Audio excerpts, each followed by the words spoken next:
اللهم صل على محمد وآل اللهم صل على محمد وآل محمد اللهم صل على محمد وآل محمد وعجل يا زهرة يا زهرة. بسم الله الرحمن الرحيم. الحمد لله رب العالمين بارئ الخلائق أجمعين، والصلاة والسلام على أعز المرسلين وأفضل النبيين، طبيب قلوبنا وشفيع ذنوبنا أبي القاسم المصطفى محمد. صل على محمد وآله الطيبين الطاهرين وأصحابه المنتجبين ومن تبعه بإحسان إلى يوم الدين. أعوذ بالله من الشيطان الرجيم. بسم الله الرحمن الرحيم. إنا أعطيناك الكوثر فصل لربك وانحر إن شانئك هو الأبتر. Ibu-ibu dan akhwat pecinta Fatimah Az-Zahra, Assalamualaikum warahmatullahi wabarakatuh.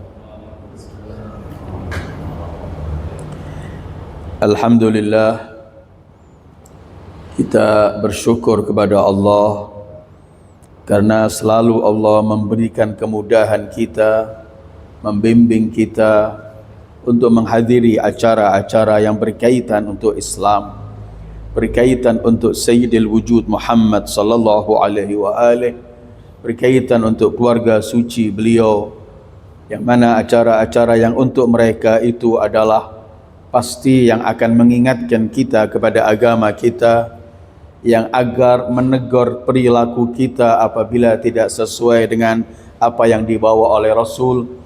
Karena itu kita selalu bersyukur kepada Allah karena kita diberi kemudahan untuk menghadiri acara-acara semacam itu. Dan hari ini kita duduk bersama ingin mengenang hari kelahiran putri kesayangan Rasulullah sallallahu alaihi wa alihi, buah hati Rasulullah, jiwa Rasulullah, yaitu kita hari ini sedang duduk bersama mengenang hari kelahiran Sayyidah Fatimah Az-Zahra salamullahi alaiha. Karena itu pertama-tama selamat berbahagia, selamat bergembira menyambut hari kelahirannya. Saat kita mengenang Sayyidah Fatimah Az-Zahra dalam hari kelahirannya maupun syahadahnya atau hari pernikahannya atau apapun yang berkaitan dengan Sayyidah Fatimah Az-Zahra, kita menghadiri acara untuk Sayyidah Fatimah karena kita ingin lebih mengenal Sayyidah Fatimah. Kita ingin mengenal Sayyidah Fatimah dengan kemampuan kita, karena hakikat beliau pasti tidak pernah akan bisa siapapun mengenalnya kecuali Allah penciptanya, ayahnya Sayyidil Wujud, suami dan putra-putra beliau al-a'immatil ma'sumin. Kita ingin lebih mengenal Sayyidah Fatimah, kita ingin lebih mencintai Sayyidah Fatimah, dan kemudian kita ingin jadikan Sayyidah Fatimah sebagai suri tauladan dalam kehidupan kita menuju kepada Allah. Karena semua keindahan ada pada Sayyidah Fatimah, karena itu kita harus jadikan beliau sebagai suri tauladan dalam kehidupan kita. Kita menghadiri acara kelahiran beliau karena kita ingin mengambil atau kita ingin belajar dari beliau Sayyidah Fatimah bagaimana seharusnya seorang anak terhadap orang tuanya, dan contoh indah yang diberikan Sayyidah Fatimah kepada kedua orang tuanya dan khususnya kepada ayahnya setelah ibunda Sayyidah Khadijah wafat. Bagaimana Sayyidah Fatimah menjadi anak terhadap orang tuanya sampai kemudian Sayyidil Wujud ayahnya memanggil beliau dengan Ummu Abiha.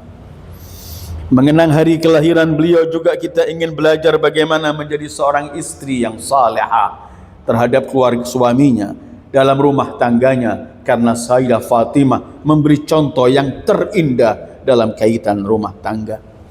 Mengenang hari kelahiran Sayyidah Fatimah, kita ingin mengambil pelajaran bagaimana harusnya menjadi seorang ibu dengan putra-putrinya, seorang ibu dengan anaknya, bagaimana memberi kasih sayangnya, perhatiannya, dan kemudian menjadikan dirinya sebagai madrasah sekolah untuk mereka dalam pendidikannya dan semuanya.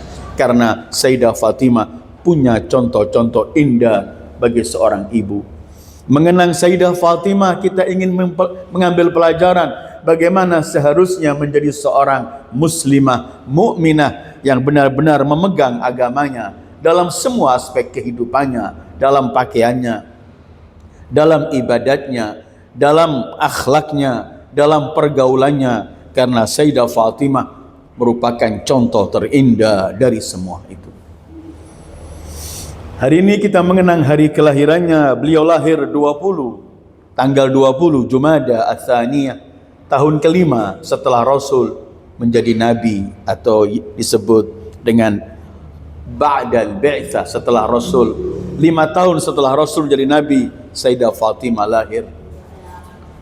Di hari kelahirannya Makkah menjadi sinar, menjadi terang benderang dengan cahaya kelahiran manusia mulia ini. Hati Rasulullah sallallahu alaihi wa alihi penuh dengan kegembiraan menyambut hari kelahiran putrinya yang memang dinanti oleh beliau. Fatimah lahir, ada pada beliau ruh Muhammad sallallahu alaihi wa alihi. Lahir dengan Fatimah jiwa Rasul, An-Nabiyul A'zam, akhlak Rasul, rahmat Rasul, keberanian Rasul, kedermawanan Rasul, ibadah Rasul, semua ikut bersama Sayyidah Fatimah. Karena itu kemudian Rasul ayahnya yang tidak berbicara kecuali wahyu menyebutkan bahwa Fatimah sepenggal dariku, akal Fatimah akal Rasulullah, ibadah Fatimah ibadah Rasulullah. Rasulullah sangat menyambut hari kelahirannya. Bahkan beliau merupakan hadiah Allah terbesar untuk Sayyidil Wujudi Muhammad. Beliau disebut oleh Allah Kautsar, inna a'tainakal kautsar, sesuatu yang banyak dan penuh keberkahan. Segala sesuatu yang menempel pada Fatimah akan yang sedikit menjadi banyak dan semuanya menjadi keberkahan. Dia adalah pemberian Allah, hadiah Allah yang tidak pernah habis. Dia adalah cahaya yang terang benderang. Beliau adalah putri dari seorang nabi teragung, bahkan manusia teragung, makhluk Allah teragung, Sayyidil Wujudi Muhammad. Beliau adalah istri dari pintu kota ilmu Rasul. Beliau istri dari Sayyidil Wasiyin, Amiril Mukminin Ali ibn Abi Thalib. Beliau adalah ibu dari kedua pemimpin surga, penghuni surga, pemuda penghuni surga, ibu dari Al-Hasan, Al-Husain selain Zainab dan Ummi Kulthum. Dialah contoh yang paling nampak jelas dari seluruh risalah yang dibawa oleh ayahnya, karena semua ada pada beliau. Karena itu kemudian beliau menjadi Sayyidatun Nisa, penghulu seluruh wanita, minal awwalin wal akhirin, dari wanita pertama sampai terakhir. Beliau Fatimah adalah pemimpinnya. Begitu lisan suci ayahnya saat menyebutkan Fatimah Sayyidatun Nisa'il Alamin minal awwalina wal akhirin. Fatimah adalah yang dipilih oleh Allah untuk menjadi satu-satunya, bahwa seluruh keturunan Rasulullah hanya dari beliau. Dan beliau kemudian yang memiliki manusia mulia yang Allah titipkan agamanya untuk agar dijaga oleh mereka, dan yang sampai oleh imam terakhir ajjalallahu farajahu syarif. Kelahirannya berbarengan dengan risalah, karena beliau lahir 5 tahun setelah ayahnya menjadi nabi, dan beliau pun wafat hanya beberapa bulan setelah ayahnya wafat syahid. Karena itu Fatimah adalah bergandengan terus dengan risalah, dan memang hidup Fatimah selalu hanya dengan risalah. Karena itu ayahnya Sayyidil Wujud Muhammad yang tidak berbicara kecuali wahyu, dalam beberapa kesempatan mengenalkan kepada umat siapakah putrinya Fatimah. agar umat benar-benar kenal dengan ungkapan-ungkapan indah saat beliau menyebut keutamaan Ahlul Bait beliau secara umum dan berkaitan dengan Sayyidah Fatimah secara khusus. Kalau kita melihat Al-Quran, Al-Quran pun sering mengabadikan manusia-manusia agung, diabadikan nama-nama mereka, perilaku keindahan yang mereka lakukan, keindahan-keindahan yang mereka lakukan. Dan kemudian ayat-ayat itu dibaca sepanjang kehidupan siang dan malam. Allah ingin mengabadikan nama-nama mereka itu. Begitu juga dalam Al-Quran penuh bagaimana Allah mengabadikan, menyampaikan kemuliaan-kemuliaan keluarga Rasulullah sallallahu alaihi wa alihi, dan khususnya berkaitan dengan Sayyidah Fatimah Az-Zahra.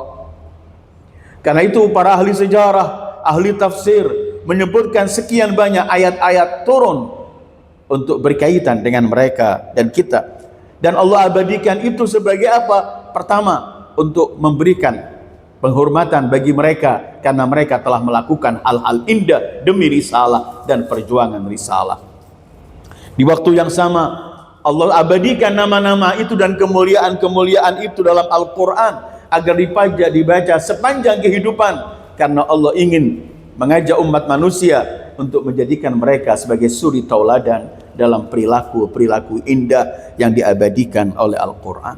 Karena itu dalam Al-Quran juga penuh surat-surat maupun ayat-ayat yang berkaitan dengan Sayyidah Fatimah Az-Zahra dan keluarga suci Sayyidul Wujud, seperti kita surat Al-Kautsar atau surat Ad-Dahr, surat Al-Insan yang di dalamnya ada firman Allah, wa yut'imuna at-ta'ama ala hubbihi miskinan wa yatiman wa asira innama nut'imukum liwajhillah la nuridu minkum jazaan wala syukura, atau ayat tathir, atau ayat mawaddah, atau ayat mubahalah, dan banyak ayat-ayat yang turun mengabadikan cerita atau yang turun hanya Allah ingin menjaga, mengabadikan supaya tetap dikenang oleh semua yang akan membaca Al-Quran sepanjang kehidupan.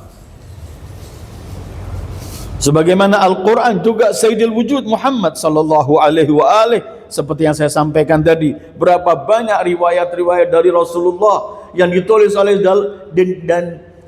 ditulis dan disebutkan dalam buku-buku kaum muslimin apapun mazhab mereka. Buku-buku itu penuh dengan sabda-sabda suci Rasulullah saat Rasul menyebutkan Fatimah Sayyidatun Nisa Ahlil Jannah, Fatimah pemimpin wanita pengak di surga. Saat lisan suci itu berkata, ridallah fi ridha Fatimah wa sukhtullah fi sukht Fatimah, kerelaan Allah ada pada kerelaan Fatimah. Dan masih banyak riwayat, bahkan Rasulullah menyebutkan bahwa Fatimah adalah hatiku, Fatimah adalah jiwaku. Bisa kita fahami saat manusia teragung Sayyidul Wujud Muhammad yang tidak berbicara kecuali wahyu, beliau menyebutkan putriku adalah Fatimah, hatiku, jiwaku. Siapa yang menyenangkan Fatimah berarti menyenangkan aku, dan yang menyenangkan aku menyenangkan Allah. Siapa yang membuat Fatimah marah berarti membuat aku marah, dan yang membuat aku marah akan meraih kemarahan dari Allah. Karena apa? Karena dalam semua aspek kehidupan Fatimah, dari segi manapun kita membicarakan Sayyidah Fatimah, di situ akan tampil keindahan, kemuliaan, dan cermin paling indah dalam risalah yang dibawa ayahnya. Semua kebaikan yang disampaikan oleh ayahnya Rasul, yang diperintahkan oleh Al-Quran, semua kebaikan itu wujud pada sosok agung Fatimah Az-Zahra, sehingga ayahnya Sayyidul Anbiya wal Mursalin Muhammad sallallahu alaihi wa alihi, beliau ketika ingin menjelaskan ini, beliau bersabda, "Lau kanal husnu syakhsan lakana Fatimah bal hiya a'zam." Beliau bersabda, kalau kebaikan itu berbentuk manusia, maka kebaikan itu adalah Fatimah. Tetapi bal hiya, bahkan putriku Fatimah, a'zam, lebih agung dari semua arti kebaikan. Karena itu kemudian beliau adalah suri tauladan. Dalam hidup atau dalam diri Sayyidah Fatimah, semua contoh keindahan ada. Beliau memang seperti manusia biasa, bahkan sosok wanita, dan wanita yang hanya 18 tahun umurnya. Tetapi semua yang ada pada beliau adalah malakutiyah, samawiyah, arsyiyah. Semuanya adalah Islam yang sejati, Islam yang sebenarnya. Rahmat ayahnya ada padanya, akhlak ayahnya ada padanya, ibadah ayahnya ada padanya, keberanian ayahnya ada padanya, seluruh keindahan yang ada pada Sayyidil Wujud sallallahu alaihi wa alihi ada. Bagaimana ibadahnya, keberaniannya, bagaimana beliau membela hak-hak orang yang teraniaya, bagaimana beliau mengopengi dan sangat-sangat memperhatikan kaum mustadhafin sebagaimana ayahnya. Semua itu contoh indah ada pada. Karena itu kemudian beliau merupakan contoh indah untuk seluruh wanita dan lelaki sebenarnya. Contoh indah bagi setiap orang. Bahkan untuk yang non muslim pun akan menampakkan semua keindahan ada, apalagi sesama kaum muslimin. Dalam beberapa tulisan, dalam beberapa buku pernah disebutkan ada seorang penulis seorang wanita juga dari Mesir menulis mengenai keagungan Sayyidah Fatimah. Tiba-tiba buku itu dibaca juga oleh seorang wanita dari Jepang yang non muslim. Dia tertarik, dia kemudian membaca. Setelah dia hatam kitab itu, kemudian spontan dia mengiklankan Islamnya. Dia berkata, wanita Jepang ini, aku menemukan sosok Fatimah putri Muhammad, contoh terindah untuk diriku dan seluruh wanita. Karena itu aku sekarang masuk agama yang dibawa oleh ayah Fatimah. Jangan sampai orang di luar kita lebih ingin mengenal Sayyidah Fatimah, kemudian kita tidak kenal atau jauh, wa na'udzubillah. Seluruh arti keindahan seperti yang saya sampaikan tadi ada pada Fatimah. Dan ketika Allah menciptakan manusia dan jin, tujuannya adalah untuk ibadah. Wa ma khalaqtul jinna wal insa illa liya'budun. Manusia yang paling sampai pada tujuan ini adalah pasti Sayyidil Wujudi Muhammad, huwa a'badul abidin Muhammad sallallahu alaihi wa alihi, dan seluruh para anbiya. Dan kita bisa melihat Sayyidah Fatimah adalah manusia yang menjadikan seluruh kehidupannya untuk ibadah. Sesuai dengan diciptakan manusia untuk ibadah, contoh konkret yang ada semua dalam kehidupan Fatimah. Beliau, sebagaimana beliau melihat ayahnya, melihat apa yang dibawa oleh ayahnya, kemudian sosok. Karena itu beliau disebut orang yang paling ahli ibadah. Bahkan Al-Hasan al-Basri, tabi'in yang disebut orang alim yang mengenal ahli ibadah, beliau pernah berkata, tidak ada orang yang ahli ibadah di umat ini selain seperti Fatimah az-Zahra. Bukankah Imam Hasan sering meriwayatkan bagaimana melihat ibunya di malam Jumatnya berbangun malam. Begitu kemudian Sayyidah Zainab hatta hari malam ke-11 di Karbala, setelah semua kemah dibakar, tetap Sayyidah Zainab masih melaksanakan sholat tahajudnya. Karena Zainab semenjak kecil begitu melihat ibunda, tidak pernah, Fatimah nggak pernah meninggalkan itu.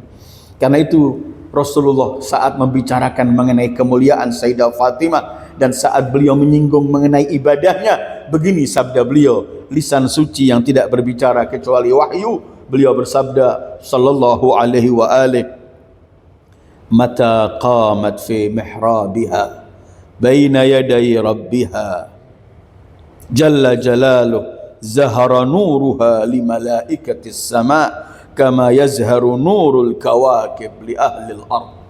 Putriku Fatimah kalau sudah masuk mihrabnya dan beribadah, memancar cahayanya kepada seluruh penghuni langit. Para malaikat mendapatkan semua cahaya Zahra, bagaimana penghuni bumi mendapatkan cahaya itu dari bintang-bintang dan bulan. Begitu Fatimah.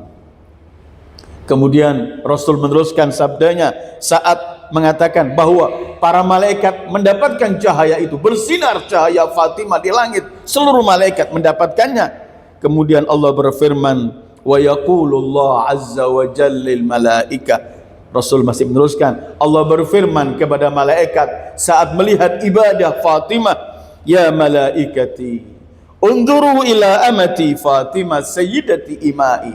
Wahai para malaikatku, lihatlah penghulu wanita hambaku Fatimah qa'imatan baina yadai tarta'idu faraisaha min khifati. Dia sekarang sedang menghadap kepadaku, gemetar semua anggota badannya karena takut kepadaku dan menghadap kepadaku.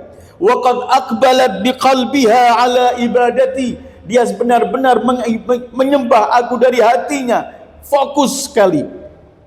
Ushidukum, aku saksikan untuk kalian semua para malaikatku, anni qad amantu syi'ataha minan nar. Aku akan selamatkan para pengikutnya, pecintanya dari api neraka. Akhwat yang dimuliakan oleh Allah, ibu-ibu dan akhwat, Sayyidah Fatimah bukan dalam ibadah salat, bukan dalam rukuk dan sujud saja, tetapi yang perlu kita ambil pelajaran dari Sayyidah Fatimah, Sayyidah Fatimah ini menjadikan seluruh hidupnya adalah ibadah. Kita kalau cuma ibadah dalam salat, maka apa kita bisa memahami firman Allah, aku ciptakan manusia dan jin untuk ibadah, sementara hidup kita bukan semua untuk ibadah. Salat kita 5 waktu ini mungkin cuma setengah jam, 1 jam dari 24 jam sehari kita. Tetapi Sayyidah Fatimah memberi contoh pada kita bahwa beliau jadikan seluruh aspek kehidupan beliau adalah ibadah. Apapun yang beliau lakukan, beliau gunakan untuk ibadah. Beliau mendulang anaknya, memandikan anaknya, beliau menerima tamu, beliau menghargai tamu, beliau memberikan orang bantuan, beliau melakukan apapun di rumahnya atau di luar, beliau jadikan semua itu untuk ibadah. Kenapa? Karena kuncinya satu, Sayyidah Fatimah tidak pernah melakukan sesuatu kecuali hanya satu tujuannya, untuk meraih kerelaan Allah. Karena itu semua yang beliau lakukan untuk ibadah. Pernah ada seorang wanita datang kepada Sayyidah Fatimah dan pintu beliau selalu terbuka. Banyak wanita-wanita yang datang untuk menanyakan hukum-hukum dan berkaitan dengan agama. Diriwayatkan oleh Al-Imam Al-Hasan Al-Askari. Imam Hasan Al-Askari pernah meriwayatkan seorang wanita datang ke rumah Fatimah Siddiqah salamullahi alaiha.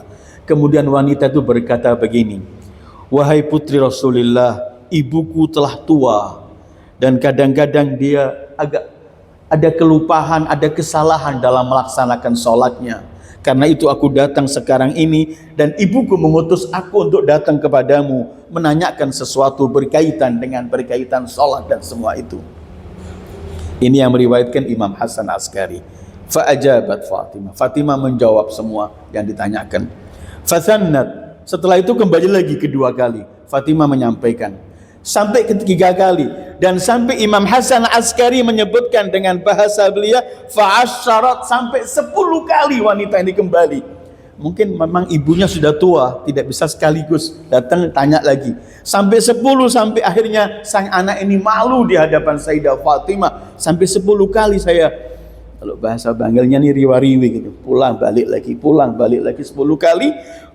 Fakhajalat, thumma khajalat minal kathrah. Kemudian orang perempuan itu malu, kemudian dia berkata, la asyukka alaiki ya binta Rasulillah. Aku malu, cukup, aku gak bisa, aku telah memberatkan kamu, aku gak mau memberatkan kamu lagi, wahai putri Rasulullah. Lihat jawaban Sayyidah Fatimah, sosok manusia yang menjadikan semua kehidupannya yang dilihat hanya Allah dan kerelaan Allah. Kepada wanita yang setelah 10 kali datang, kembali 10 kali dan akhirnya malu, kata Sayyidah Fatimah, hati wasali amma badalik. Kamu jangan merasa malu. Silahkan, tanyakan apa yang kamu ingin tanyakan setelah 10 kali ini. Kemudian Sayyidah Fatimah untuk memberikan ketenangan wanita itu, beliau berkata, kalau kiranya kamu diberitahu ada orang yang mengangkat barang dari lantai 1 ke lantai 2, kemudian bayarannya 100.000 dirham, apakah dia saat mengangkat merasa berat? 100.000 bukan uang kecil, 100.000 dinar afwan.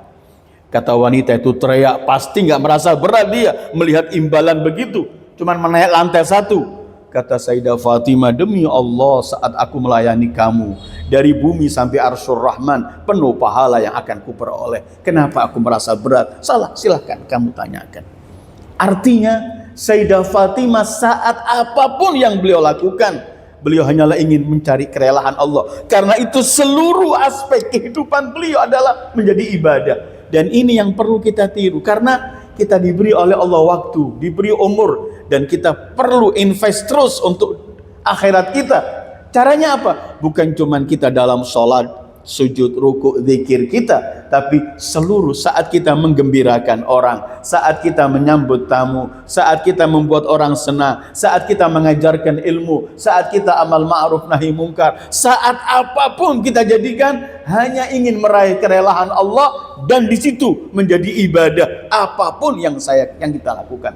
Saat kita menggembirakan anak, saat kita menggembirakan berperilaku baik dengan tetangga, apapun yang kita lakukan saat kita ingin cuman meraih kerelaan dari Allah, itu adalah ibadah.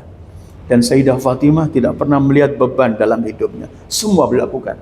Kita kan mungkin sebulan yang lalu, 2 bulan lalu kita bicarakan di hari syahadah beliau, bagaimana Sayyidah Fatimah di akhir hayatnya sakit berhari-hari, susah untuk bangun. Tiba-tiba di akhir hayatnya beliau bangun.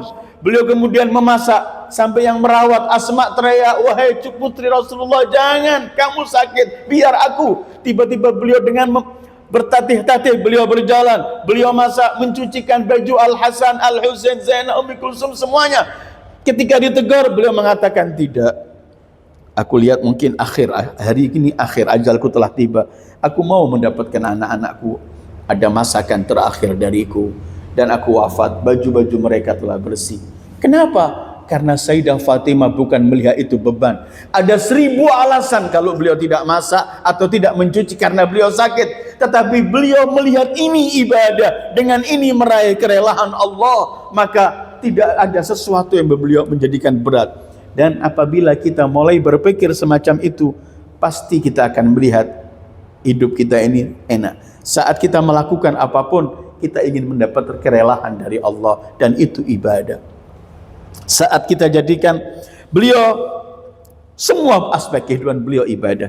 Beliau di hadapan kewajiban beliau terhadap suaminya, kepada anak-anaknya, kewajiban beliau bahkan kepada pembantunya.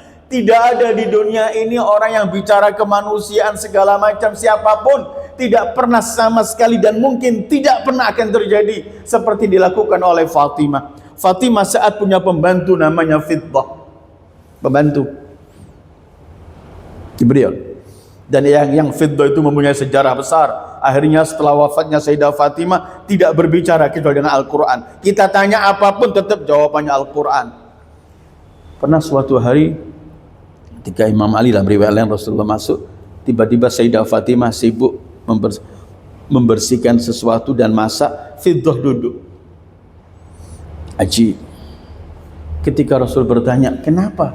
Dan riwayat lagi Imam Ali, kenapa ini? Kata Sayyidah Fatimah, iya, aku berikan kesempatan biar sehari aku, sehari dia. Dan itu tidak pernah terjadi. Karena apa? Fatimah melihat yang dilakukan Fiddah tadi itu ibadah, untuk meraih kerelaan Allah, untuk dia melakukan sesuatu, maka beliau juga ingin tetap melakukan itu walaupun sudah ada. Memang kita nggak dituntut untuk semacam itu, dan mungkin dan pasti nggak bisa. Tetapi yang ingin saya katakan, Sayyidah Fatimah tidak pernah melihat kewajiban ini beban, tapi beliau mengejar untuk bagaimana melakukan kewajiban itu, karena di balik semua itu adalah ibadah. Saat beliau didatangi orang, beliau ibadah. Jangan heran kalau kemudian malam hari pernikahannya bajunya dikasihkan orang minta. Karena apa? Beliau beliau lihat ini adalah cuman ibadah. Jadi saat kita di rumah, saat kita keluar rumah, saat kita berkunjung ke rumah orang, saat ada di rumah kita ada tamu, saat kita ada orang mengeluh pada kita, saat kita bisa kalau semua ini kita jadikan untuk meraih kerelaan Allah, maka semua itu ibadah dan pahala. Karena itu kenapa Islam ini sampai berkata, tabassumuka liwajhi akhika shadaqah. senyummu terhadap saudaramu sedekah. Karena semua ini kita bisa lakukan untuk ibadah. Bagaimana supaya kita bisa menjadikan seluruh kehidupan kita ibadah? Pertama, saat kita melakukan apapun harus kita mulai dengan niat untuk mencari kerelaan Allah.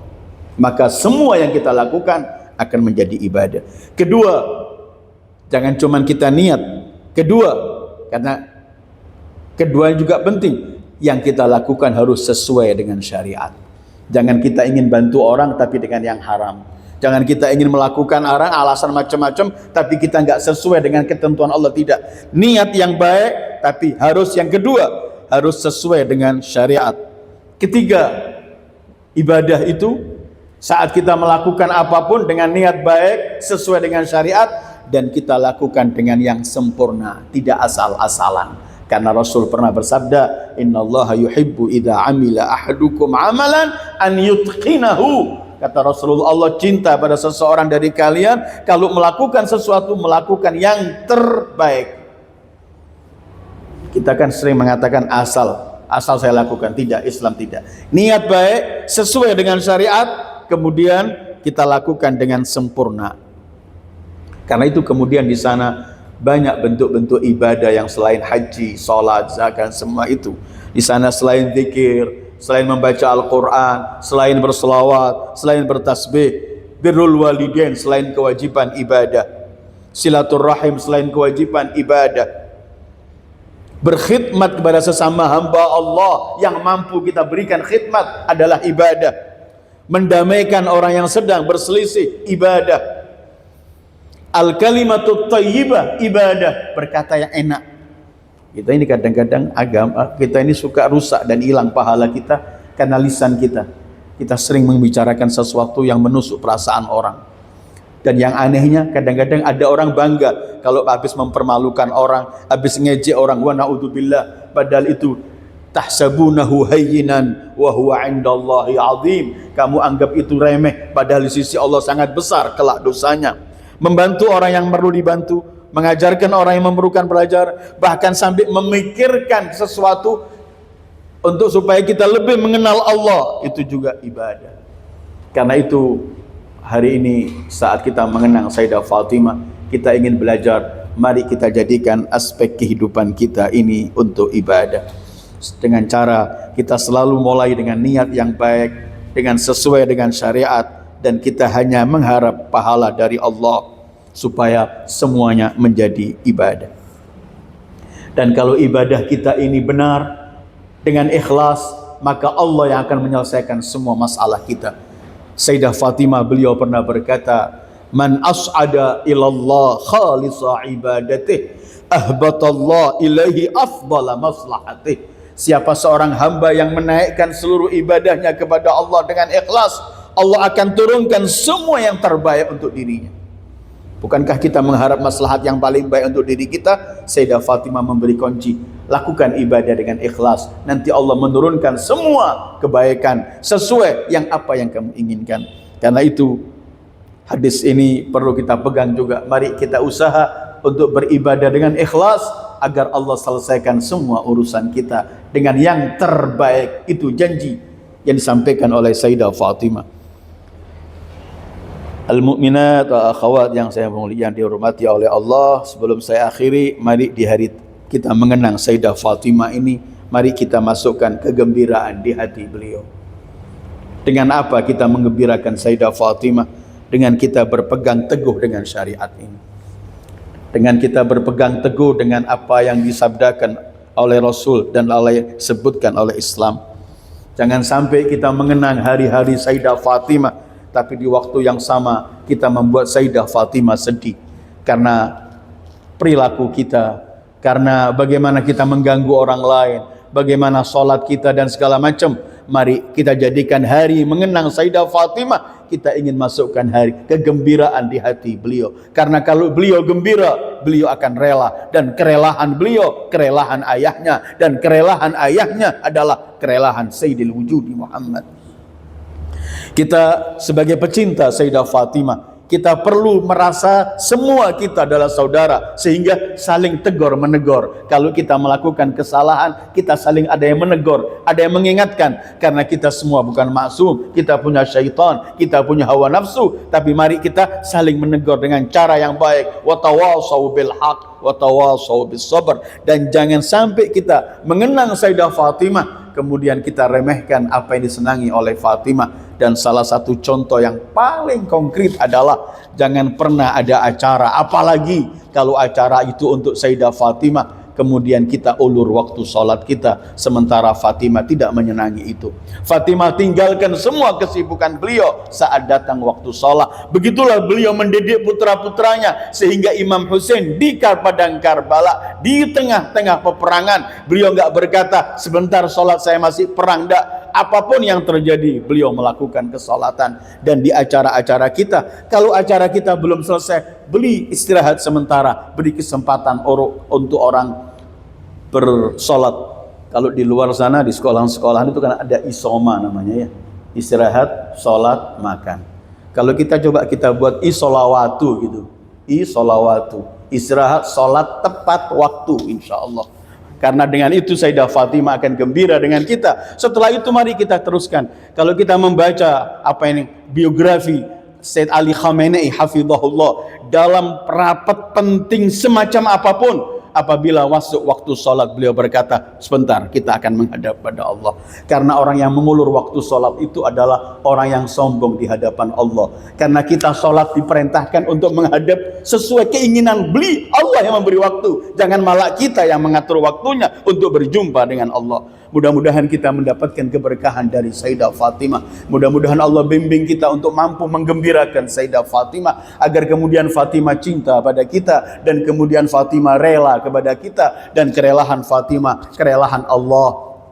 Dengan itu kita sukses. Ya Fatimah, ya binta Muhammad, ya qurrata ainir Rasul, ya sayyidatana wa maulatana, inna tawajjahna wastashfa'na وتوسلنا بك إلى الله وقدمناك بين يدي حاجاتنا يا وجيهة عند الله اشفعي لنا عند الله يا وجيهة عند الله اشفعي لنا عند الله يا وجيهة عند الله اشفعي لنا عند الله وصلى الله على خير خلقه محمد وآله الطاهرين والسلام عليكم ورحمة الله وبركاته.